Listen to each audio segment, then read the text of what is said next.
ওজোপাড়া গাঁও। এখানে ছিল এক দুঃখী মেয়ে মারিয়া। তার এক ফোঁটা চোখের জল সর্বনাশ করে দিল 1000 বছরের অভিশাপ। হঠাৎ শালবনের অন্ধকার থেকে বেরিয়ে এলো এক রহস্যময় ছায়া। সেই ছায়া নয়, এক সুদর্শন জিন। তার নাম দোহা কোরাইস। দোহা কোরাইস ছিল অভিশপ্ত, কিন্তু মারিয়ার হাসি তাকে ভুলিয়ে দিল সব নিয়ম। সে মারিয়াকে হাসাতো অদ্ভুত জাদুতে। একদিন তো জাদুর ভুলে পুরো রান্নাঘরের খাবার বরফ করে দিল।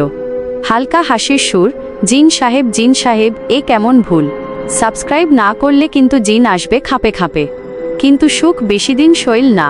গাঁয়ের দুষ্ট কালু আর এক তান্ত্রিকের চোখে পড়ল এই নিষিদ্ধ প্রেম। তারা মারিয়াকে বন্দি করল।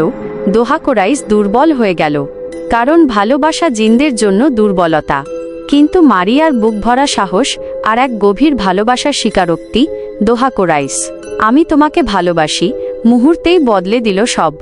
সেই ভালোবাসার শক্তি ফিরে পেল জিন, কালু আর তান্ত্রিক ছাই। বন্ধুরা, জিন আর মানুষের এই রহস্যময় প্রেমের সম্পূর্ণ পরিণতি জানতে চাও? কিভাবে দোহা কোরাইস অভিশাপ মুক্ত হলো? তাহলে দেরি কেন? এখনই নিচে যাও, আমাদের চ্যানেলটা সাবস্ক্রাইব করো। 15 মিনিটের সম্পূর্ণ গল্পটা তোমাদের জন্য অপেক্ষা করছে। তাড়াতাড়ি করো, কারণ এমন রহস্যময় প্রেম কাহিনী শুধু আমাদের চ্যানেলেই পাওয়া যায়।